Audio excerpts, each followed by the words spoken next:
Hello everyone and welcome to Drivenmad. Now this is another little update on the Abarth's dealer fiasco that we've got going on, and this is our third week into it at this moment.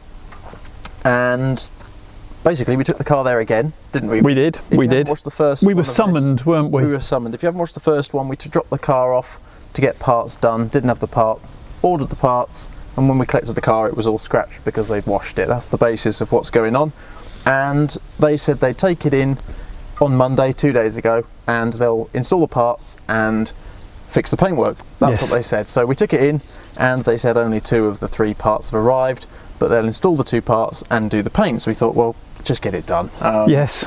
At this point we just want it done. So he calls up later on in the afternoon, on the same day we dropped it off, and said, oh, come back. And to be fair, it's our fault for not speaking Portuguese, but he 10 o'clock the following day, wasn't it? Any English, but he got us to come in at 10, and then we thought, why do we need to go in? Surely they haven't done the work yet. So we went in, and he tried to show me the scratches and sort of point out that it was needing to be repainted, which we already guessed, and said they'd polished the bonnet. They've agreed to repaint it. They've agreed to repaint it, and he said that wing only. In theory, he was saying that the rest of the car is fine.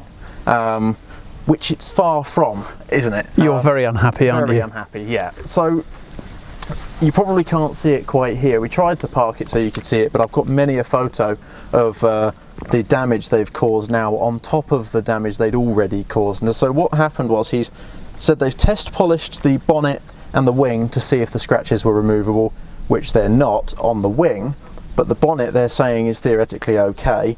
But once I got back and washed it, I saw, because it was covered in polish residue, dust, and because it was in the area where they're doing body repairs, so there was dust all over. We took it. You took it. It was immaculate. I took it in like this. It was you know, spotless, and came out filthy within 12 hours. So not great, but I will insert some pictures here so you can see what I looked at once I'd washed it, and I'll also move the camera in a second, and you can see all the tiger stripes they've put in the bonnet, and they've also scratched up my front light.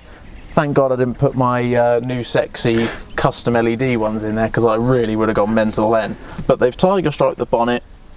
They also have tested on the boot as well, so the boot's now got sort of lines in it, and it just looks awful. But the problem is that everyone looks at varying jobs as non-skilled, and you employ builders and you employ people to valet your car, but they've got no qualifications, and that's no disrespect to them. Everybody needs training.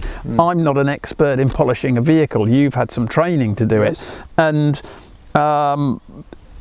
you know, these are expensive vehicles, regardless of whether it's a Fiat 500 Pop or a Lamborghini. You need to know what you're doing. If you're dealing with paintwork and you're trying to actually cut out a scratch, you are dealing with ruining the clear coat. Yes. And we're getting to the point where if they go much further, there won't be any clear coat to work with. No. And it would appear what has happened is, I took the car in pretty much this sort of condition. It was clean. I'd driven it there, that was it.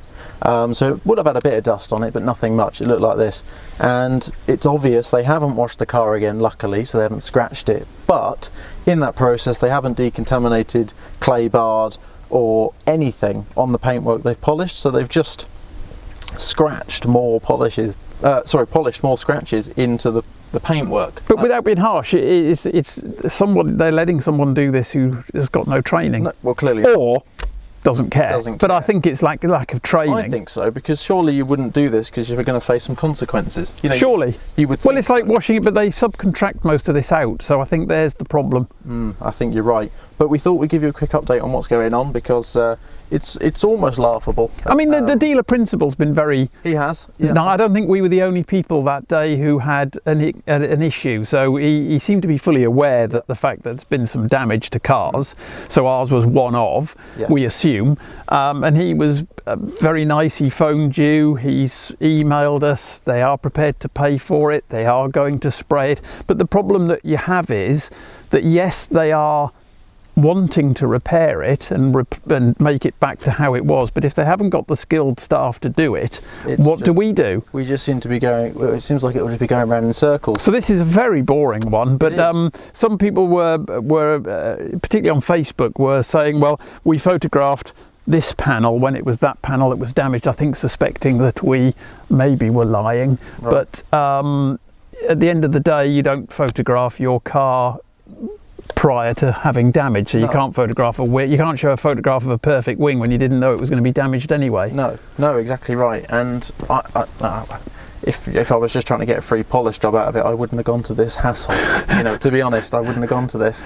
I'm just genuinely annoyed that the car is damaged. But here, you know, every single panel now has hundreds and hundreds of tiny little marks. It looks like cobwebs. And the problem with this car is it really is showing it up quite badly, because it's got such a really beautiful metal flake paint. And we were so lucky because this car was perfect. Mind you, you have spent hours getting it to the point where it was very, very good. So anyway, we won't waffle on anymore. So thank you for watching, and I'll listen to him moan a bit more. Yeah. It's normally me. One day I'll change all of my wicked ways, and happiness will start to make sense. Happiness will start to make sense.